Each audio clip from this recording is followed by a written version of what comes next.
Hello, beautiful. And what I really want to know is what is good in your life today? I'm Kia, and this is another episode of the Female Veterans Podcast. Today, I am super, super, super excited to have with me someone very, very, very special to me. The backstory on how we met is pretty interesting, and we'll get into it. But she is a shipmate of mine, Go Navy, and we served together. Actually, not just a shipmate, as in all Navy, but actually on the same command in the same hospital, essentially. And so we got a chance to spend a lot of time together while we were serving and really get to know each other, which was a gift. So today, my guest is Johnna.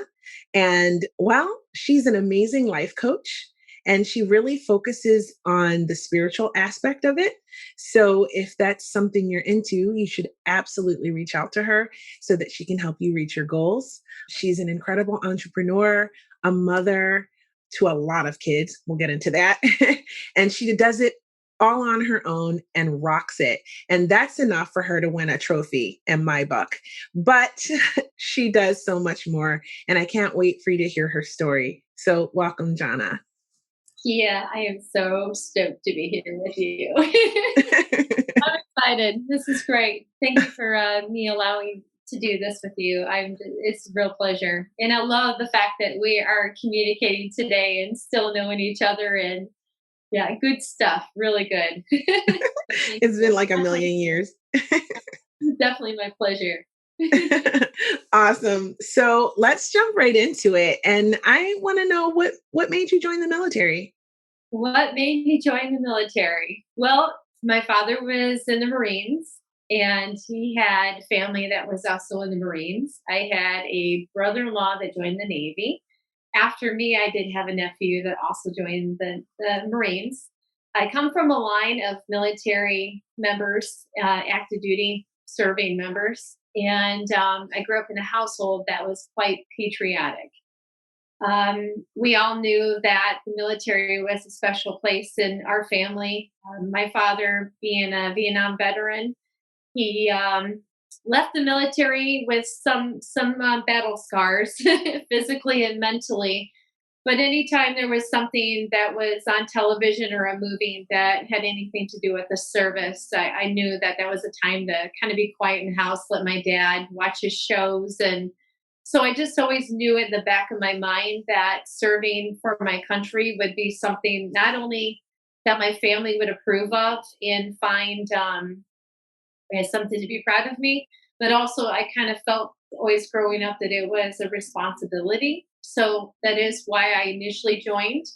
Also, I was in the medical training when I was in high school. I had already been working in a nursing home and loved the medical field and always knew what a corpsman was. And so I just envisioned myself being a corpsman in the United States Navy and working in military hospitals. And I love the old TV series China Beach, and with yeah, and I think Dana Delaney, if I remember, I know her last name is Delaney because I named my daughter after her. But I just thought it was so cool to see these women serving their country and taking care of the wounded, and I just knew that that would be something I would feel proud to do. So that's pretty much why I joined. Of course, Wow. too, but A legacy. And it is a kind of a selfless, noble cause, right? And who wouldn't be proud of someone who's serving, right? So I can definitely feel why you would do that. And a lot of people don't know this about me, but my stepfather, or I should say my little brother's father, was also a Vietnam veteran. And so he watched a lot of Vietnam movies and things like that. And we all knew that it was time to be quiet and let him have his time with that. He definitely had some battle scars as well, would be putting it very politely. So I feel that. And also the show China Beach. Great show and very empowering for women. So yeah, I totally feel that. I didn't know that's why you named Delaney that. yes. Incredible. So tell me I what actually, I didn't realize the correlation till now as I'm sharing it. So it's kind of neat. I oh, have a revelation just speaking that now. But yeah, that was pretty much why. So it was kind of like twofold. oh my gosh, that's amazing. I Uh-huh. love it's very sweet, especially that you thought of it here and now with me. Yes, yeah. So tell me, what was boot camp like for you? Oh boy. Well, I left boot camp actually after staying up for 24 hours because I was a bit of I just loved being with my friends and hanging out. And right before I left, everybody was trying to throw me these going away parties. So I was one of those teenage kids. I actually was 19 when I left for the service for boot camp. I was one of those kids that left pretty much with empty gas, if that makes sense. So I was like dragging getting to boot camp, pulling an all nighter, all my friends doing my little stopping before I got there. So, the first time I got to boot camp, we had settled in. I had like a 2-hour wait at the airport. So I remember feeling kind of like scared, like, is somebody going to come get me? I'm in the Florida airport. It was in Orlando and nobody was coming to get me. And I was thinking, everybody told me, you don't want to be AWOL, you don't want to be missing, and so I'm sitting there and I'm using the kiosks because I think they still have it where you can go in like the military department section area in the airport. I think it's called the UFO or not UFOs. That's another subject. But you know what I mean? Where you go Oh, and like the USO? That's what yes, you mean. thank you. Yeah. Yes. So I walk in there and I said, "Hi, my name is Johnna, and I'm flying from Michigan, and I'm supposed to be joining the Navy." And she's like, "Just sit down. Somebody will come eventually get you." So they finally picked me up. There was like one other kid that was in the airport. We get there, and then right away they're like, "Okay, this is your new underwear." you know, I think if I remember right, I think they gave us like a pair of shorts too. So basically, everything I had in my person was put in this little container, taken away from me, and it was late at night, so they told us to go to sleep. So I'm in this new bunk I've never, slept in before, and I'm exhausted. I'm like going on fumes at that point. So eventually I fell asleep. So the funny part of the story is I wake up to somebody banging on my double bunk bed, which was made of all metal. And this man is like screaming at me. He's like, "What the hell?" He goes, "Where'd you come from?" He goes, "We've all been to the galley. We've had our breakfast." And I'm like standing there now on my feet and standing at the line, and all these kids are looking at me, going, "Oh my gosh, she's already in trouble." I slept through. So they that morning when they woke everybody up to go to have breakfast, somehow I didn't hear it. And they had already gone and gotten like their first issue of uniforms. And I'm still sound asleep in my bunk. So that was my first experience of being screamed at in boot camp. Oh my god. I got caught up. But yeah, that was because I had so many going away and staying up all night. But yeah, so looking back on it, I have a good laugh. But that was my first encounter with having the authority above you where they can yell in your face and treat you like you're a scumbag. Yeah, I Yeah. definitely remember that well about boot camp, but I really flew under the radar. And so I actually stayed out of trouble most of the time, Mhm. except there was this one incident where, I mean, I didn't want to do leadership. I didn't want to do, like, I wanted to be invisible. And I made it, like, except for this one time when I was on watch. And I don't know where everybody else was, but I was back at the barracks and I was on standing watch there. And I heard a noise, right? And me being my normal self, just sort of silly and playful, trying to have fun anyway, I sort of put my hands up in like this gun, like Charlie's Angels, and I went like reconning through the, barracks to just go see who it was because I thought it was like nothing, but I thought I'd go check and have some fun doing it. It was Yeah. my company commander. I had Oh, two, I had a female and a male. It uh-huh. was a male, and he just took like one look at me and true to form because he didn't know who I was because I was so like invisible. I saw him look at my name and he's like, Baker, drop. It was just like, but he had like kind of a smile on his face. So I know he thought it was funny, but he had to drop me. He had no choice, right? Because I was being stupid, really. But I was just playful and having fun. And that was the first time that I got in trouble independently. Now we got cycled a bunch, but independently on my own, the one and only time I got dropped in boot camp. So it actually made me think of it when you said you were getting screamed at because you slept Oh yeah. through. I don't even know how that's possible, girl. They made so much noise. But then again, I did boot camp in Great Lakes. So it might have been a bit different. And, or you were just hella tired. Oh, I was tired. Oh, trust me. I don't think I ever recouped my sleep the entire time I was there. I was going to say that because I recall the first day I got to boot camp in Great Lakes, I had to get myself they sent me on a train. They didn't Oh, even fly me from Pennsylvania to boot camp. And I remember I had to get myself from the train station. Someone helped me. I don't even remember how. So I think I must have asked questions, but somehow I got on the Metra, which if you're in the Illinois area, you sort of know what the Metra is.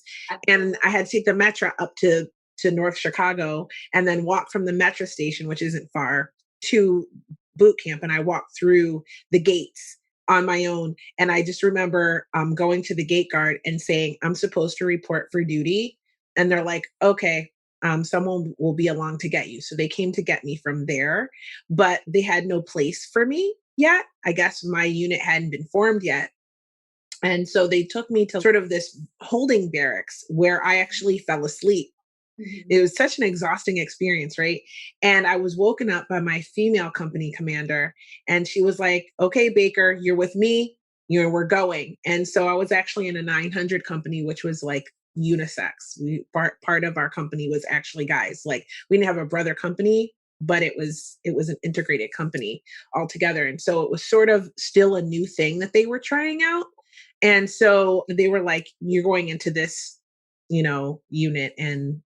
And so that's kind of how it started. But I remember getting woken up at 4:30 in the morning. Like I remember even I was feeling so lucky that I had had that sleep. And it was so funny because I was dreaming of being at home. And for the first like week that I was at boot camp, I was dreaming that I was at home. And then I'd wake up in the morning and I'd remember, oh crap, I did this. I'm still here. Like this is still happening, right? But that first week, it was waking up at 3:30, 4:30 in the morning every single morning. So I don't know how you managed coming in already tired. As you're telling that, because you and I both being stationed at Great Lakes together, I was like getting a visual in my mind of this cute little Kia showing up at that gate and be like, I'm here, you know? Yeah, it's so true. It's so true. So you and I both love vintage things, right? Oh, So I had this we both shopped at thrift stores a lot when we oh were yeah. in our teens. So I had this suitcase, right? They said that you could bring certain things with you to boot Yeah. camp. Of course, they sent all of that home. When you get there, you don't get to keep. It's like part of the mind game, I think. So I had this white round suitcase from like the 70s, and it was like so beloved. I had like these, psychedelic stickers on it with my stuff and just showing up like, hi, I'm here for boot camp. And they were just shaking their heads because they already knew, what is this girl doing here? It was such a hippie. So You're yeah. like, understand your flare is going. Yeah. Yep. There you go. So did you make any good friends while you were in boot camp? Honestly, it's funny you asked that because later, like, you and I were discussing before we started recording this.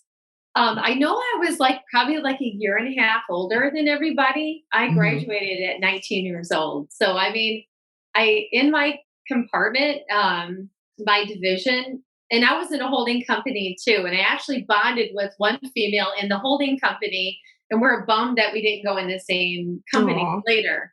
So in my company, I was the oldest. So one of the oldest. So just like you were saying, how you want to just kind of like stay invisible. Like Hmm. right off the bat, they pegged me as considered like the mom of the company. How fitting! Now, eventually, I have 5 kids, so yeah, Yeah. so right off the bat, they gave me a lot of responsibility, and that in itself kind of kept you from actually making friendships because you're considered above everybody. And I came in, I think you call it an E2, so because I had had some schooling prior, so I didn't really. I mean, I don't know anybody today from boot camp that I know and keep in contact with. I pretty much had a position and I had to make sure that I didn't get cycled any more than necessary because I had to keep other people in line. So it probably didn't make me be set up in place to be one of somebody's buddies. Oh. So I had that on me right away. But did you have to cut your hair when you left for boot camp? That's funny you should say that. That's one of my stories that I always share on here. I think I've shared it a couple of times, but it's actually in my very first solo episode is the Okay. story about how I bonded with my boot camp sisters over getting my hair cut.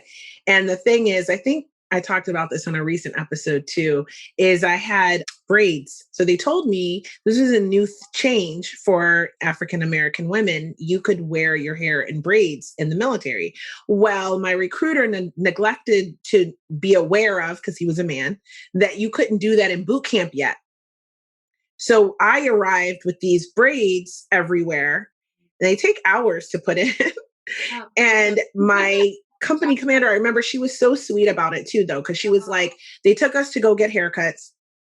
And she was like, even though they were short and they were in, the regulation for the new regulation for the military, for boot camp, it wasn't. So she was like, those gotta go. She's like, it's a sad state of affairs. I'll never forget this. If she told me, I know that this is a sad state of affairs, but if mhm. you can't get those out by the time of the last haircut, we're going to have to shave your head. Oh, wow. And I was like a deer in headlights. Like didn't know what to do. I was so overwhelmed by that whole thing. Then I just started like taking them down. And all of the girls that were in my unit that were females, all the girls, because there were guys too, came around and started helping me taking them Oh, down. how lovely. It was such a beautiful moment. I could get choked up thinking about it every single time. And they helped me get those braids out in time so I did not have to get my haircut. And Because that's so endearing, right? yeah, it was such a beautiful moment. Yeah. So while my company commanders didn't really remember who I was, all the girls did. And I loved all of them. It was such a melting pot in there.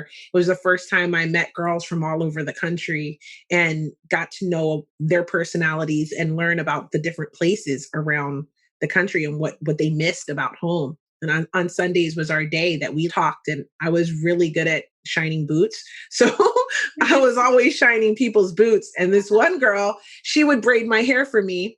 And I used to wear two braids down each side, two French braids during Uh-huh. boot camp because my hair was all natural. So I had to tie it down to make it look neat because all my braids were gone. So I didn't bring anything to do my hair with. So I Wow. had all natural hair. And my naturalist sisters will understand what I mean. But I used to wear these two braids like a little girl in boot camp, and I love them. I actually still like to wear my hair like that. So she did that for me, and I shined her boots. So With yeah. tampons, no doubt. Yeah. No, actually, we used t-shirts. Oh, okay. We did We, that too, but mhm. everybody we were instructed to use our at the inside of the tampons, which I to this day I find it funny. But yeah, that somehow they polished really well on the tips of the boots, so or the toe of the boots. With my Funny. company, when I went and seen a male recruiter, just the same, he told me, he's like, I think you're going to be lucky. He's like, because by the time you get there, he's like, I think that they don't have women cut their hair now. And I was like ecstatic because my hair was down to the middle of my back. And Oh. then so right before I was leaving, he contacted me and he said, nope, I was wrong. He's like, you're still having to cut your hair. So I went and had my hair cut right above my collar. So I had like over 12 inches of hair cut off. And one of my best male friends at the time, he's like, "Can I keep your braids?" So, like when I came back from boot camp, he showed me, and it was like all these inches long. And I remember holding it in my hand, thinking it like, "Wow, this was like it's a physical, symbolic thing of this huge transition in my life that he's holding my braid that I got cut off. But the moment I got to boot camp, I seen some because once we were in the holding company, we got into our own division. It was like about a week after I was there because I knew there was other girls waiting for a holding company because we were not co-ed still. We were still just females and just males. And this next division comes marching past us, and I'm looking at all these females with big buttons on their head, and I'm like thinking, you gotta be kidding me. So it was literally the next company after ours, they didn't have to cut their hair. So I was like, you gotta be kidding me. So I ended up, joining the service, chopping all my hair off. If I would have been sent on that plane 1 week later, I would have been able to keep my hair. So it was kind of painful, but there was nothing at that point I could have done about it. But all the other girls get the hair all up, and you get to keep some of your personality in boot camp where we're all chopped and looking the same. And, and these girls all look like they're fashion models in their dungarees compared to the way we looked, because we're all like to the neck and above, and you get to see the back of everybody's neck. And, so I felt like I could say that I was legitimately in a real boot camp at that time because we had all the restrictions that were still there until they started changing it up a bit, so. Absolutely. I feel that. I think it was not the very next one, but it was within, I would say 2 months of Mhm. me leaving boot camp where they changed that where braids were allowed in boot camp. It finally trickled down as well. And then the new changes that they made in boot camp were shortly after that too, which I was really shocked about. And I was like, what? You can raise your hand and say you're stressed out? Like, I was so shocked. I was like, is that even boot camp? Or what is that? I remember having some strong feelings about it when that changed. Yeah. That. I remember going to the, in Great Lakes at the hospital there Mhm. after being out of boot camp and then just, being active duty as an active duty person working at the hospital. I remember seeing all these kids out of boot camp and just laying on the floor and they're having their backpacks and stuff like on their shoulders. I was like, we couldn't let anything touch our uniform. Nothing. You can't even turn your head to talk. You had to be straight looking forward. So a lot has changed. There's been a lot more as far as being more regimental. At least it sounds like from both of us when we were in Mhm. camp. Yeah, for sure. Yeah. So after boot camp was over for you, you obviously you went to A school, to core school. What was Yes. that experience like for you? Phenomenal. Absolutely phenomenal. Well, first of all, I grew up in Michigan and I always wanted to experience California. I grew up on the lake, so I had Lake Michigan, but there's something different, obviously, about being near an ocean. So, I mean, I experienced Florida, the oceans there, but I had never gone to California before. So, when I got my orders and it said California, I was like, I just felt like I was rocking it. I was so excited. So core school was there in California, and that was at the time called San Diego Medical Center. It was a beautiful state of the art hospital right there by Balboa Park. They were in San Diego by San Diego Zoo. So to me, it was like living the dream showing up in California. And my A school was right there at the hospital. So it was the actual hospital command, and then the A school was right there. So you're seeing people walking around in their working whites, walking around in this beautiful sun, walking in and out. So to experience core school in California, I mean, I just felt so blessed. It was and then when they PT'd us, when we had to run, we got to run along Balboa Park, and there was this beautiful cactus garden that's there on the outside of the command there. And that became a amazing running trail. So not only were we cycled there, but then when I had free time, I got to run through there. So I couldn't have expected anything more beautiful, honestly, being in school. It was magical time. Absolutely magical time. Wow, I can vibe with that. So I did boot camp in Great Lakes, and then I went to A school in Great Lakes. So I just went over by the hospital, but the barracks for the A school was brand new. So it was like gorgeous, actually. It was like such a contrast. And the rules at A school were so different than boot camp. Like for the court, for corpsmen, so where their C school is on the other side of the base at Great Lakes, as you'll remember, and other A schools for all the other jobs. But for corpsmen, we had different rules. Like as soon as school was over, we could get into our civilian clothes. Right. And so it was almost beginning to feel more like having a job, but that job was the military, or like being a student in college. And then you leave college and you go hang out with your friends and stuff. So I had such a great experience in core school too. I made great friends there. I got, my next great love of my life occurred there. I had this really awesome boyfriend. Like I just, he was on C school on the other side of the base, and we met at the base club. It was cool. I had dramas that happened. There were dramas that happened. I had family issues from home drama that happened while I was in A school. But overall, it was really, really amazing. And one of my friends from boot camp, she went to A school with me. So we had already had that relationship. Then we met this other girl, Susanna Schoenleber was her name. And we met over some guy drama that she was having, and we became really good friends. And so the three of us were like the three musketeers in A school. We were always together doing things, having adventures when I wasn't with my boyfriend. And it was just such a great, wonderful time that when A school was over, and we used to go run by the lake, but it was a very different, it was a different experience because we would go run by Lake Michigan and by the beach that was on the base, which you would think, oh, there's a beach right on the base. No, it smelled terrible. There were always, always, always dead fish there. Okay. Always, always, always, always dead fish there. Something really unfortunate happened there that I will never forget. I remember hearing on the base that a girl was assaulted there. That was And awesome. The Great Lakes. yeah, and it Well, was it that's was fun. awful. So I didn't run there on my own. I Yeah. there were a few times that I did sort of take that path because I knew that path, but then that happened and I never went there again, Yeah. ever. Yeah. So kind of sad. But other than that, I didn't know the girl and I just never heard anything about it. Just, oh, this happened. And then it was like very hush hush afterwards. And then also, I think when I was newly staff, I think there was actually a rapist loose there. I don't think you were there yet, but there was actually a couple of girls got assaulted on that base.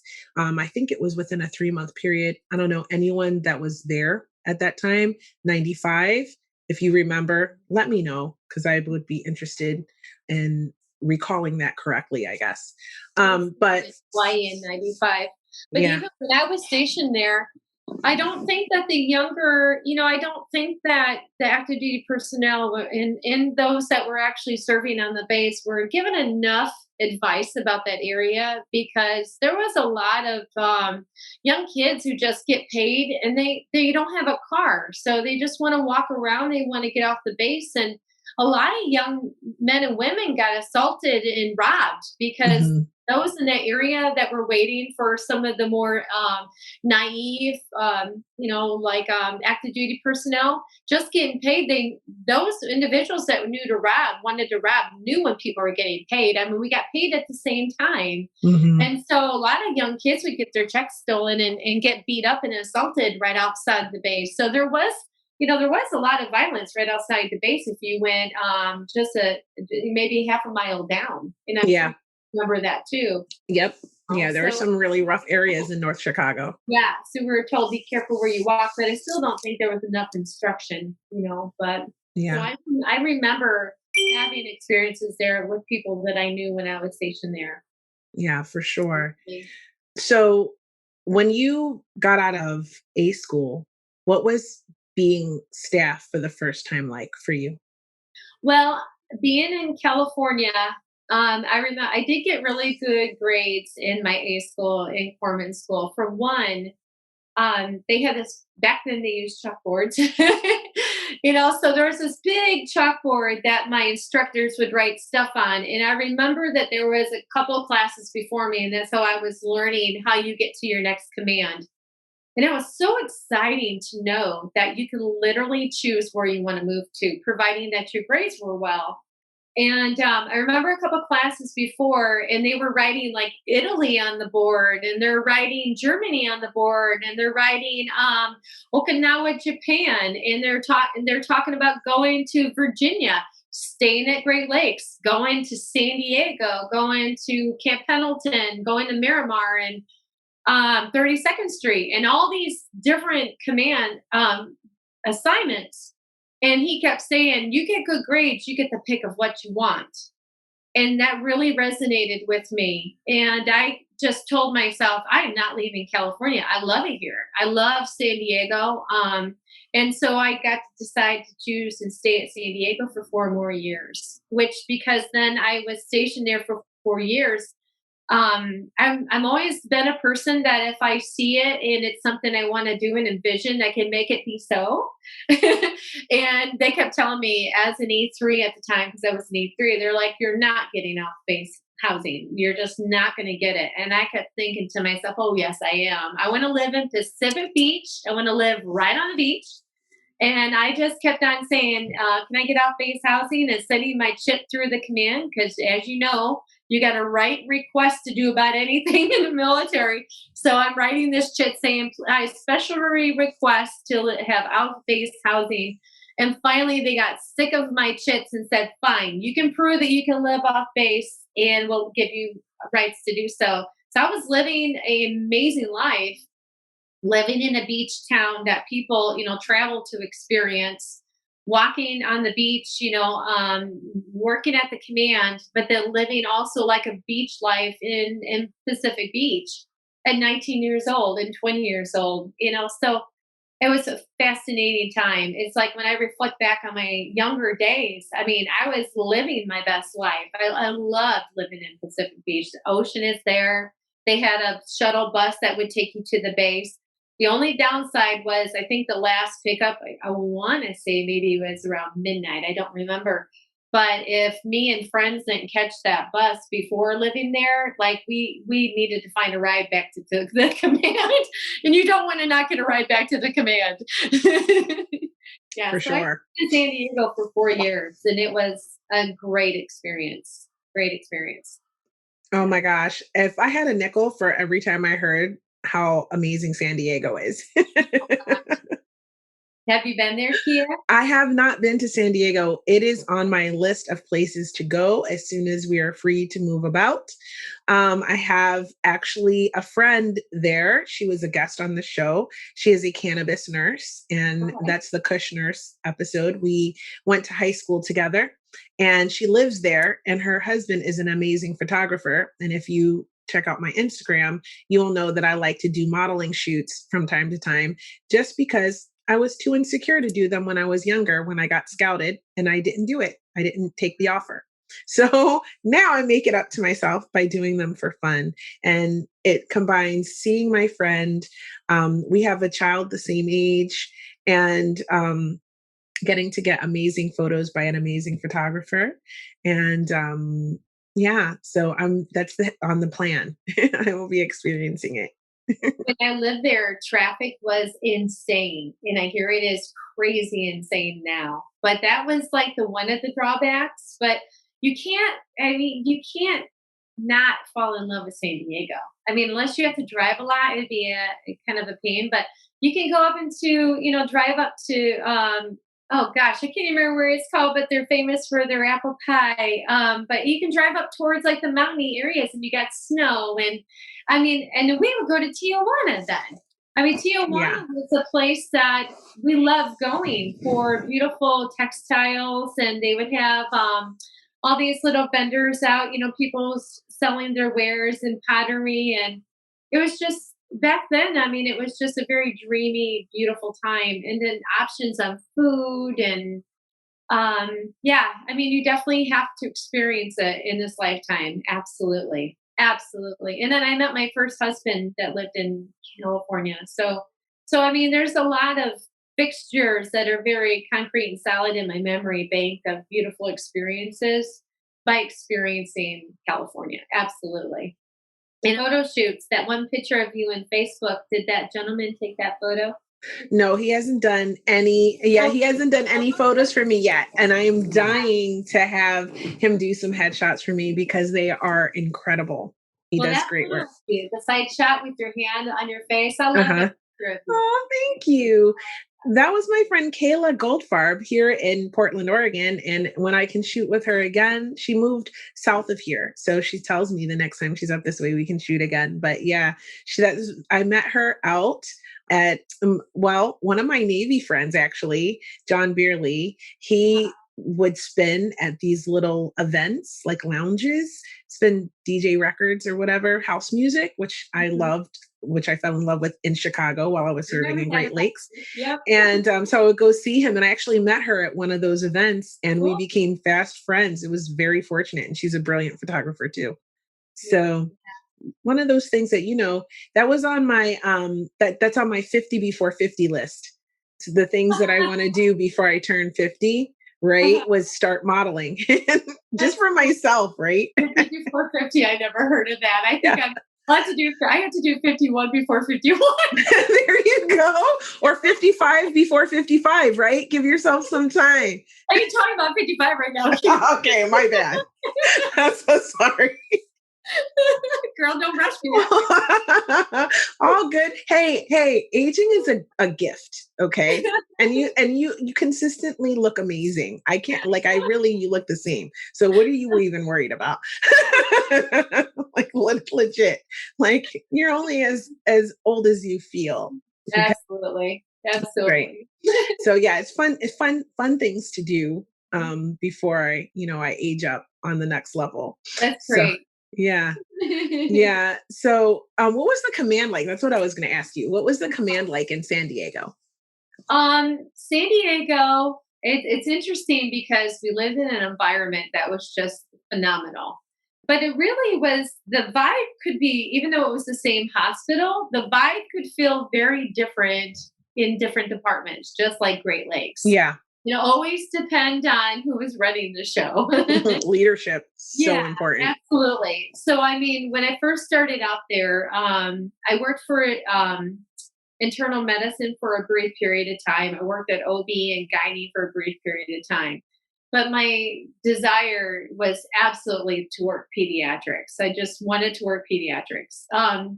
And that floor in pediatrics at the hospital there, and I'm sure if I say it this way, everybody will understand. But on regular television, when they show channels of children that are like St. Jude's, Hmm. other organizations that help sponsors or like the Miracle Wish, things like that Hmm. for children that have severe diagnoses that could be absolutely life threatening, where they're maybe on chemo, cancer, just you name it. The whole ballad of just some of these crazy things that parents are like saying, "Please, God, don't let it be my child."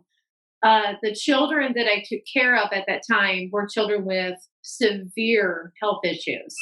And it ranged from severe acute onset of asthma, where, children could have an asthmatic attack and literally pass away, to cancer that it's just beyond. We had children that were born with microcephaly and encephaly. I mean, children that like even I had children that were born without with their parts of their brain that were developed. So I learned so much in that job from having that job, and it was a 28-bed floor. And as a young girl, being given that duty assignment to work with families and their children, made they don't know how sustainable their health is from one day to the next, and feeling the strength in the families, and experiencing the loss of some of these children that I today still can remember the name of these children. As a young girl, I just felt such a duty and responsibility because it wasn't like maybe some of the other jobs they could have had. It was a very dutiful position where you really had to have yourself in check. I mean, you really had to come on that floor and know that your behavior and the way that you act and respond to families, like you could say one thing wrong and derail somebody's mindset. I mean, a very serious position and very respectful one at the same time. So I had that job actually being at the Pete's for almost 4 years. And so I left out of there. I mean, it's amazing to be a corpsman. It's amazing to get that education. But in that job and what it entailed, I learned such a vast amount when it came to health and taking care of people. And the pros and the cons about Western medicine and how it can affect families, especially when they're told like everything we're doing for your child isn't working. And then families that may have an approach of wanting to choose holistic remedies, to be able to try anything at that point, even if that meant like we're calling in a shaman. And you and I had talked about this where, when you're under the medical care of a physician, and not only that, you're in a military hospital and you have providers that are working in the care of your child. They implement a plan of your health plan for your child or your loved one. And if you advise something or want to go off that plan, it could be considered that you are hindering the well being and the care of that person because you're going against what a medical professional may say. So I've seen a lot of emotional experiences with the family saying, I think that some of these drugs that are being given is it making my child worse. And them wanting to then do different things, call maybe even religious people in. If what I deem by religious is like calling in their belief system and having people pray over their child. So the deaf and the dying and Western medicine practices, holistic treatments not being accepted in that type of mainstream, the way that we approach healthcare. It really was like a catalyst for me growing in my own spiritual belief system and how I felt that the human body, especially the mind in disease, should be approached. And I felt that there was a lot of constriction in that, especially as I grew more into believing that the mind it has to be the whole body. It has to be the mind, the soul, the wellness of the body in one beautiful package. And when you only treat one aspect of that, you're doing, in my opinion, a disservice to your patient. And so I saw on the other side of that where someone was already sick and ill, and then we're treating more of the disease that's already in effect. So it was a developing time for me, definitely a developing time for me spiritually. And then not only that, developing this beautiful wealth of education as a corpsman. When you join the military, especially if you choose something where it's education based, to pay for that experience and that schooling in, let's say, university. I mean, I can't speak nothing but high regards to the education that the service can provide for somebody when they're active duty. I'm sure you understand the same being a corpsman yourself. Yeah. I mean, you can't. I mean, I'm internally grateful for that. Absolutely internally grateful for that. But I had to push to be in a position where I felt like I was being best used too. So I could have been a corpsman right out of A school, like this happens often, and then be sitting at a desk job. I could have been a corpsman and then be put somewhere else where I didn't get to use my medical abilities and training. But I wanted to make sure I get to keep my skill set sharp and use those abilities. So that was me. I left core school and went right into medical records for the first year. Mhm. But I actually wanted to say I agree with the education. I think it's super undervalued in the civilian sector. It's a disgrace almost, in my opinion, that I couldn't leave the military after having worked for 3 years as a pharmacist, because that is what I did in the military with my little A school training. I did not go to C school. I learned OJT, everything else I need to know, but I scored the best in the whole core school program in pharmacology. That was my jam. Okay. And I love medicines, how they work with the body, the interactions, the side effects. That's my skill set. Like I could do that in my sleep to this day. Okay. I haven't worked a day in pharmacy since I left the military. So that is just what I love. Okay. The science behind it, all of it. The education I received was exemplary, and I did the job, OJT, for 3 years. So there's really no reason why I should not have left the military and been qualified to work as a pharmacist in any place in the United States. So the fact that that education and training was so undervalued is a sore spot to me to this very day. Like it's just I should have been qualified to take some sort of certification and then free to do my job. So it actually changed the entire trajectory of my life because of that. Not that Yes. I'm complaining, but I'm just saying. I absolutely, like when you asked me some of the questions for doing this podcast, I absolutely share that sore spot. Like, girl, you and I are in the pit of that sore spot together. I shared that, working on the floor, I had ward time. So I had the clinical hours. And when I was stationed in Hawaii, I knew that I wanted to, they call it moonlighting, as you know, working in a civilian hospital while I was active duty. So I decided to challenge the boards, and I got my nursing license when I was stationed in Hawaii. But my licensing was actually through the state of California, and knowing that eventually, when I got out of service, I probably would relocate maybe closer to home eventually. You're absolutely right. There is an education department that's in the military that you go and you talk to somebody and they kind of help guide you and when you say this is kind of something I'm interested in, and they give you the feedback of what you need. But when I was in the service, and it sounds like absolutely the same for you as well, what they did not tell me was that if I get a nursing license through California, that my license is actually going to work in other states in the United States. And in fact, it didn't. My bordering state, okay, so I'm from Michigan.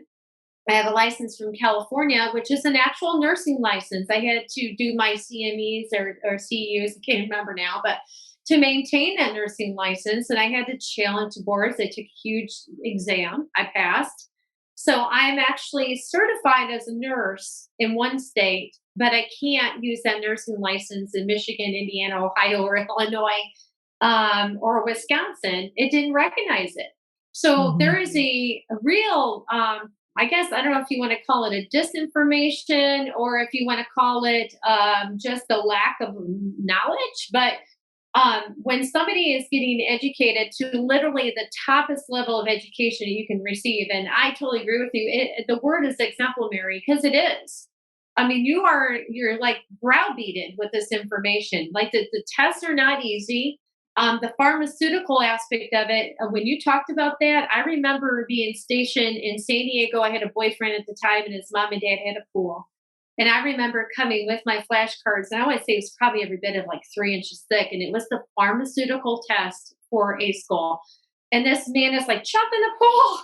I'm like, you don't understand. It's like I have to pass these, and I'm like, remembering all these different drugs and everything that I had to learn because it was like it was a serious test. So you have this beautiful experience and this wealth of knowledge that you, as a corpsman, honestly are more educated than LPNs in the civilian sector because we're allowed to come in contact with, we're able to draw blood, we're able to. I was able to hang blood products and pick them up, but we can't necessarily, we can't, poke the person. We can't start it, but we can monitor the blood bags. We can hang IVs. We can take IV out. We can stitch people as foremen. LPNs can't even do a lot of that stuff.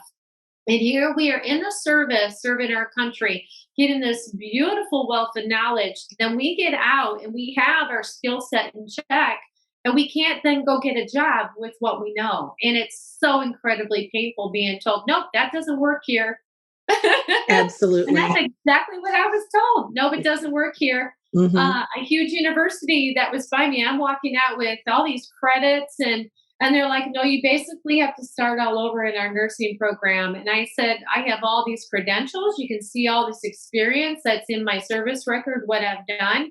I have good evals and everything, and none of it mattered. Nothing. None of it mattered.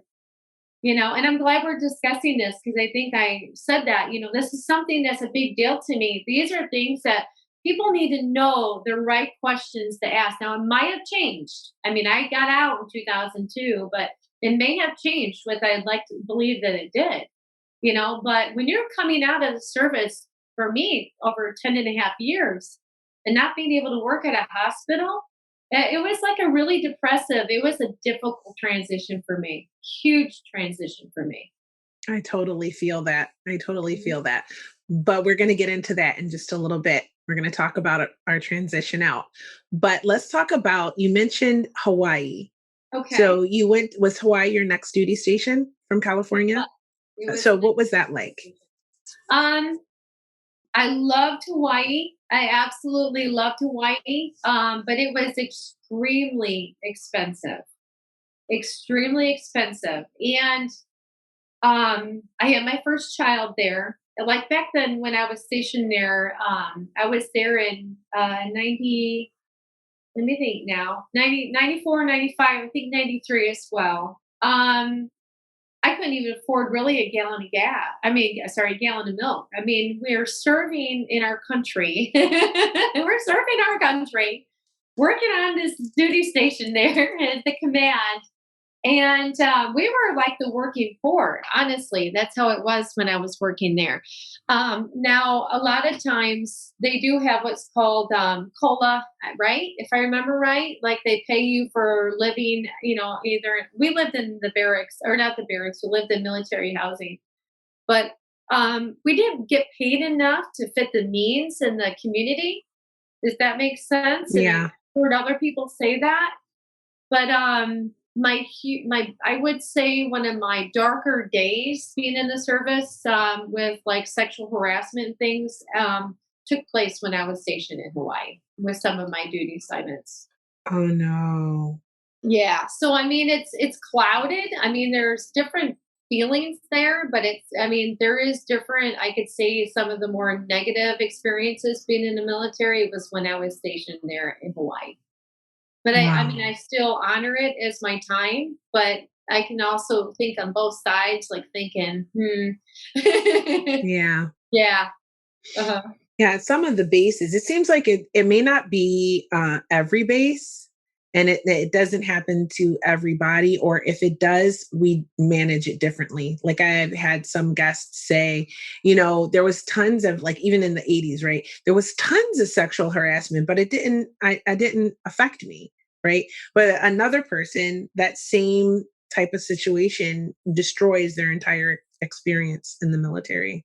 So I think it has a lot to do with the leadership, and it has a lot to do with, the how you manage that, that environment.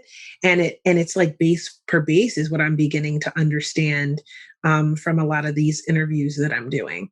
yes. And So you got it exactly right because I think that the leadership played a big role. I mean, there was a lot of sexual tension in like one department that I worked in with a couple people that were like lieutenants.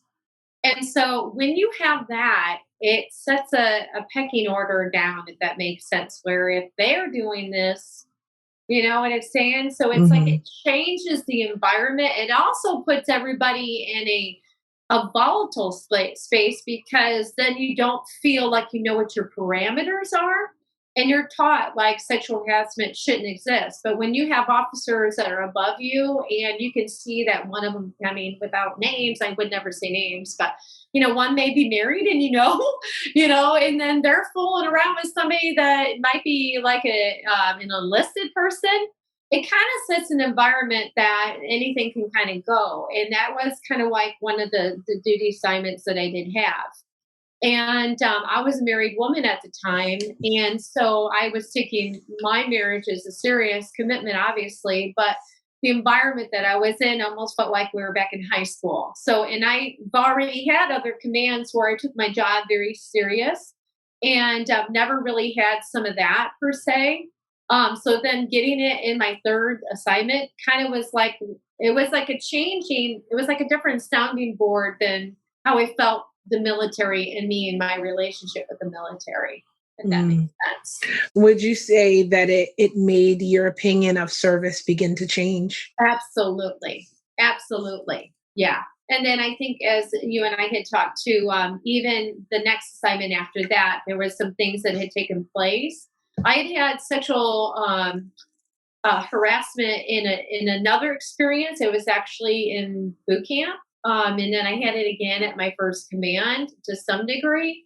But I would say my most pivotal experience where I felt like my command wasn't taking care of me. And when you're serving your country and you're active duty and you have a chain of command, and the way that the chain of command is viewed and the way it's supposed to be viewed is that if you have a problem, you should be able to go to your chain of command and you know that your situation is going to be properly addressed. And when that chain of command is the ones that are all kind of fuzzy with like the crossing boundaries and and the lines are fuzzy, if that makes sense, that puts you in a more vulnerable position to know that your voice is going to be heard. And that was my situation.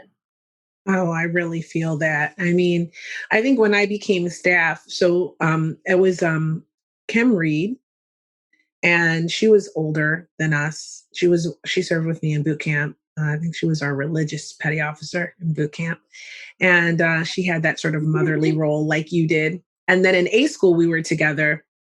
And then when we were doing our dream sheet for where we wanted to be stationed, we all sort of thought, okay, well, let's try to get Chicago and then we can stay together. Let's stay here because we know no one wants to come to this base. So chances are we might get to stay together. It was really funny. I don't know if Kim stuck to it. She went to California. She went to Camp Pendleton and right? And Susanna and I ended up staying at Great Lakes and we became staff there, right? Uh-huh. And so she was my roommate in the staff barracks as well. And definitely I witnessed her have sexual harassment in our first months as staff there. And we tried really hard to fight it up our chain of command, and we were silenced. Mm. And for me, I totally understand how you feel. If I ever finish my book, this is like one of the stories that's in the book in more detail, but it's a fiction, but you'll know what I'm talking about when you read it. But it is it was such a defining moment for me because it was the very first time while I was serving that I realized that bad things happen to good people and the people that are supposed to care don't. And not only do they not care, they will threaten you and silence you if you keep going to do Yeah. the right thing. So it was really difficult for me. That was life changing. It's very defining, especially because at that time I was a mother and married, so it wasn't like I was single. And when that is going on, and you have a particular person that you work with like all the time, and that person is a person that is sexually harassing you, and you work with only men, and you are the only female on that watch, like the calendar, we'd have our calendar set up knowing that he could get away with talking the way he did to me and some of his behaviors, other people kind of followed suit. And that made it even more of a challenge. So I would go to my petty officer, like E6 petty officer who would make our calendar, and I'd say, "Can you change this watch? Can I not be with this person? And this person that is harassing me sexually is above me in the chain of command." Hmm. And he is a well-respected foreman. I mean, this guy is literally like the FMF, like GI Joe doll. I mean, the guy, was like an FMF. I mean, he did all the amazing training that's possible for men when they, go do all the. I think they called it fleet training, and he just had a lot of like blings and flares to him. And he was married also, but I felt that I was always being objectified as the female that no man is going to want to work with now because I said something. And it did change an energetic shift in our department. Then men that, even though they knew that he would be, doing this, they would say, "Well, I don't want to be on the watch with you, Johnna. I love," well, they didn't call me Johnna. Of course, we're in the military, but they'd say, I love working with you, but because this is going on, I don't feel comfortable being on the same watch with you now. And I started to feel very isolated and condensed. like my last command. I mean, all these evals that I got were very positive, and people would say pleasure to work with, and she's very knowledgeable in her skill set. And then I have this guy that's jumping through hoops to be unprofessional, and I'm now the one that's being projected as if like, like she can't take a joke, or Hmm. she's sensitive, so you don't want to work with her. And it was a very emotionally trying time because I loved serving. I loved my job. Hmm. And it started to deplete me in a place that I didn't realize could be coming active duty. I had a couple things in the past, but everything that I was working towards, realizing up until then, like I could see myself retiring in the service, I started to have another part of my mind open up to thinking, maybe this isn't for me anymore. So it was very depressing too. And then going home and telling my husband that this guy did this and that again. And he's like wanting to show up at the command and create a scene.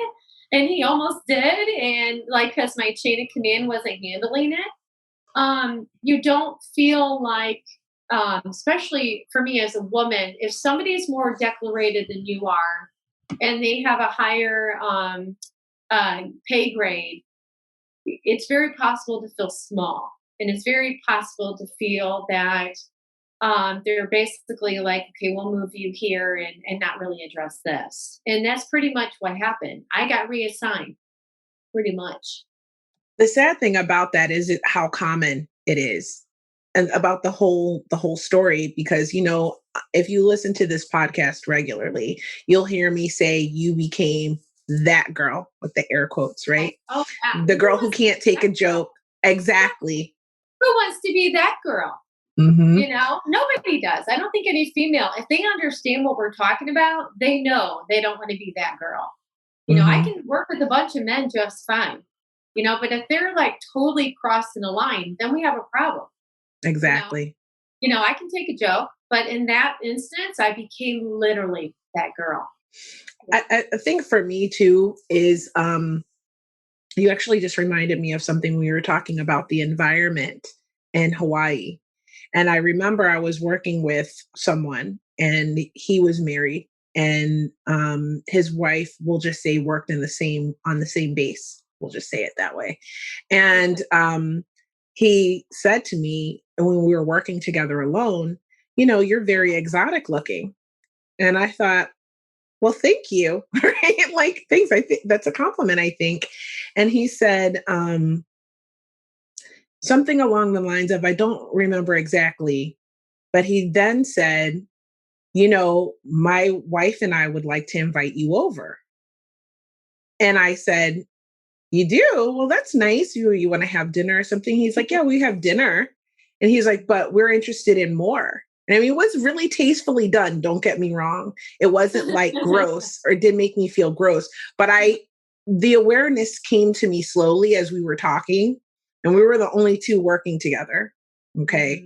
Mm. In a small space, that he was propositioning me for a threesome with Yeah. him and his wife because I was exotic looking Mhm. and probably never experienced someone like me. But it was like for the both of them. And I don't know if she knew, or maybe she did or whatever, but this proposition like was happening in the workspace. And I was like immediately thinking in my mind, how do I handle this in a way that I don't become that girl? Yeah, Right. absolutely. Especially when you got to work with that person every Right. day. How do Right. you get out of that in a way where you can do a little unscathed exit out of it? Yeah. Setting a tone. Hmm. You say yes, you say no. Either way, it sets a tone. Yeah. And on that tone, then where are you going to go with this? If this is a person you work with every day, especially if they're above you. If Hmm. they're above you and they Outrank me for sure. or if you even act offended, then Hmm. where does that Yeah. leave you? It's Yeah. such a vulnerable place. Absolutely. I think one of the skills I developed in the military, and I don't know how many people feel like this, but I learned the skill of deflecting it in a Mhm. way and using humor as a way for it to be my exit strategy. So I would always be like, "Oh my God, I'm so flattered," and then make a joke and then get out of the situation. Right. So it would leave them feeling like you know, less offended that I wasn't into it and like I wasn't going to cause any drama. Mhm. And at the time, and I really didn't think anything more of it afterwards. But as I'm older and out of that environment, I go, wow, that was sexual harassment. Like, that was it felt uncomfortable. It felt awkward. I even thought how I didn't want to go back to work in that Yeah, place for, a while, yeah. and And so it as was you're difficult. telling your story, I'm thinking the fact that you're in a position that you have to try to get crafty with your thinking and how to deflect it. It's too much already. Right. It's so Yeah, not supposed to happen that way. It right. shouldn't be a thing. It's not like you can say, I'm quitting this job and I'm going to go find another one. I mean, you're Mm-mm, stuck. I mm-mm. mean, unless it gets handled appropriately or you get put to a new department, I mean, you literally have to. And if you don't have tools already, and that was something else we were talking about, these are, I mean, especially being a young female joining the service. I mean, I was not prepared. I was not prepared for some of the experiences that I experienced while serving my country to know how to appropriately handle sexual harassment. I Right. mean, people kept saying, even in boot camp, I'm sorry, in MEPS station, I shared with you, I had experience at MEPS station. People would say if you think you're having an experience which is considered sexual harassment, you need to go tell somebody. But the people that are the perpetrator, they know how to operate before you're in the Yes. game. They know what Hmm. they're doing. This Hmm. man did not come to you in that fleeting thought. He already thought it through. He Hmm. knew already that he wanted to approach you. So he had his game on. You're caught in like the spontaneity of like, holy smokes, this is like, what do I do with this? Yeah. So, they're ahead of the game. So when you're actually just operating, doing your job and you're going through your active duty day and all of a sudden someone says this stuff to you or approaches you in a way that's not professional and it's not cool, it's like you're already off. But if you have these skill sets and you have these tools and you have this head knowledge of what to do in those events, it can help. I didn't. I was raised that, your authority is who you listen to. Being 50 years old, I grew up in a time where your teachers are in charge, your police officers are in charge, your authority figures are in charge. Shoot, even someone else's parent down the street is in charge, you know? So when I have somebody above me, and then there's that tier of like, okay, I look to you, you're looking down on me. You got that set up in place. Oh my gosh. I mean, people can say, like, why didn't you say this? Why didn't you do that? You don't understand unless you're in the position that somebody has authority over you and they can literally write you up and tell you can't go to lunch. I mean, it's that simple. We're talking about people's egos too. I mean, these people are still people, no matter if you're serving in active duty, if you're a police officer, if you're a school teacher, if you're, anybody, you're still a human being and you're coming in conditioned where you're at. And not everybody handles being in authority of other people well. And That's right. some people, when they are in authority, they take advantage of that, you That's know? right. And I And had beautiful supervisors, don't get me wrong. mhm. I had people of authority over me that I can look back in this day and know I learned great wisdom from on how to Yes. handle people that were subordinate. So, I mean, as far as my leadership skills, a lot of that came from people that I knew that handled that so well and knew how to talk to people, made them know that, you're part of the system here. We're a team. And then I had other people above me that are like, I don't care if you work like a dog all day, if you don't get lunch, I don't care. I mean, I remember working like 13-hour shifts and not getting a break to eat. So I mean, Yeah. it's, you have to have the tools. And I know you and I talked about this where, especially when young men and women are joining the armed services, you got to understand that these are things that I think that needs to be discussed. What would you do in that situation? How would you handle yourself? And you got to know Absolutely. boundaries going in, and not everybody does. So, Absolutely. So, I know that you and we met at Great Lakes, and that's okay. kind of a great story. Yeah. I know that I used to run away from my job and go hang out in your office all the time. Yes, ma'am. Um, I had a few spots with a few different people around around the You're right, base. because yeah. No matter, some would wonder if I actually did any work, but I did. But I also made time to connect with people, and that's what I've always loved to do. And I love to connect with you. So, if you don't mind, I'm going to share a little bit of the story, not too Don't much, mind at of all. how we met. Okay, Don't mind so at all.